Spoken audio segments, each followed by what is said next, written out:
기아는 지난해 러시아에서 자동차 20만 5,801대를 팔았습니다. 전체 판매량 2위죠. 현대자동차는 17만 1,811대를 팔았습니다. 3위입니다. 수많은 글로벌 기업들이 러시아를 떠나고 있지만 현대차, 기아는 러시아를 쉽게 손절하지 못하는 이유입니다. 그렇다면 러시아 자동차 시장 1위 기업은 어떤 결정을 했을까요? 남아서 계속 자동차를 팔았습니다. 애초에 떠날 이유가 없었죠. 러시아 자동차 시장을 장악하고 있는 건 도요타도 메르세데스 벤츠도 아닌 러시아 기업이기 때문입니다. 아부토바즈. 지금 처음 들어보는 분들도 많을 듯 합니다. 그만큼 글로벌 시장에서 두각을 나타내지 못했죠. 아부토바즈의 인기 브랜드 라다는 성능이 우수하지도 않습니다. 러시아인들이 공공연하게 역대 최고의 차로 꼽는 라다 니바는 1977년 출시돼 지금까지 생산되고 있지만 45년 동안 한 번도 풀체인지 모델을 내놓지 않았습니다. 이렇다 할 성능 개선이 없었단 얘기입니다. 구제틱한 외형에 매력을 느끼는 소비자가 한국에도 있지만 라다 니바는 한국의 배출가스 기준을 통과하지 못해 수입할 수도 없습니다. 그래도 러시아에선 잘 팔렸습니다. 오프라인에 강하고 가격이 싸다는 장점이 있지만 자국 기업 효과가 영향을 미쳤을 겁니다.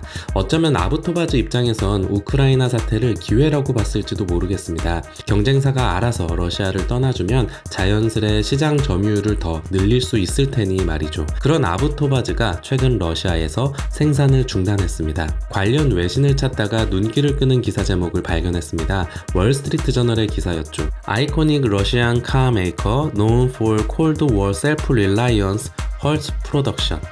냉전시대 자급경제의 상징이던 러시아 자동차 브랜드가 생산을 중단한다. 자급경제의 상징이었다고? 월스트리트 저널은 아부토바즈 공장이 멈추는 건 과거에는 상상도 할 수 없는 일이었다고 했습니다. 아부토바즈의 역사를 살펴보면 이유를 알 수 있습니다. 1960년대 당시 소련 경제가 성장 궤도에 들어서면서 국민들은 승용차에 관심을 갖기 시작했습니다. 정부는 자동차 산업을 육성하기로 했지만 기술력이 부족했죠. 그래서 이탈리아 자동차 업체 피아트와 손을 잡고 자동차 회사를 세웁니다. 볼가강 근처에 공장을 짓고 차량 생산에 돌입했습니다. 조립뿐만 아니라 차량에 들어가는 모든 부품을 자체 생산했습니다. 그러니 외국에서 부품을 들여올 필요가 없었습니다. 그때는 그게 가능했기에 부품 공급 문제로 공장이 멈출 이유가 없었던 것이죠. 이후 소련은 자동차를 팔아 외화를 벌기로 작정했고 1973년 신규 브랜드 라다를 만들었습니다. 라다는 러시아어로 돛담배를 뜻합니다. 로고도 돛담배를 형상화했습니다. 1991년 소련이 붕괴하고 아부토바즈로 사명을 변경한 뒤로도 라다는 순풍의 돛담배처럼 팔려나갔습니다. 2007년 민영화됐고 2009년 최대 주주가 프랑스 르노로 바뀌었지만 러시아 국민들은 여전히 아부토바즈를 자국 기업으로 여기고 있습니다. 그러나 사정이 달라졌습니다. 지금은 부품의 20% 이상을 외부에서 조달합니다. 서방의 경제 제재로 공급망이 막히면서 부품 조달에 차질이 생겼고 공장은 가동을 멈출 수밖에 없었습니다. 당초 러시아는 서방이 경제 제재를 하겠다고 엄포를 놓았을 때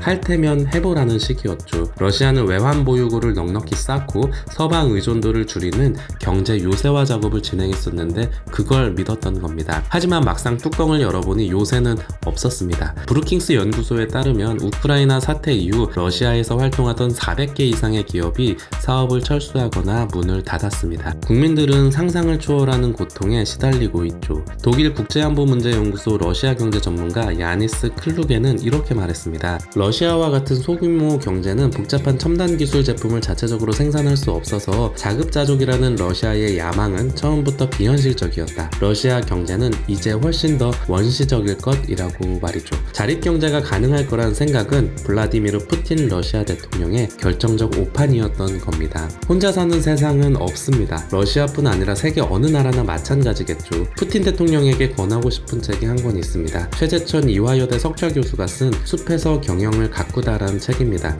여기엔 이런 내용이 적혀 있습니다. 언뜻 보기에 자연은 한정된 자연을 두고 오로지 경쟁만 존재하는 것 같지만 자세히 들여다보면 손잡지 않고 살아남은 생명은 없다. 자연의 모든 생물 중 짝이 없는 생물은 없다. 말하자면 손을 잡은 자들이 미처 손잡지 못한 자들을 물리치고 사는 게 세상이다. 오늘 영상은 여기까지입니다. 저희 유튜브 채널 커뮤니티를 통해 여러분들이 이것 취재해달라 저것 취재해달라 의견 주시면 앞으로는 그걸 토대로 영상을 만들려고 하는데 커뮤니티 기능을 사용하려면 구독자가 1000명을 넘어야 한다고 하네요.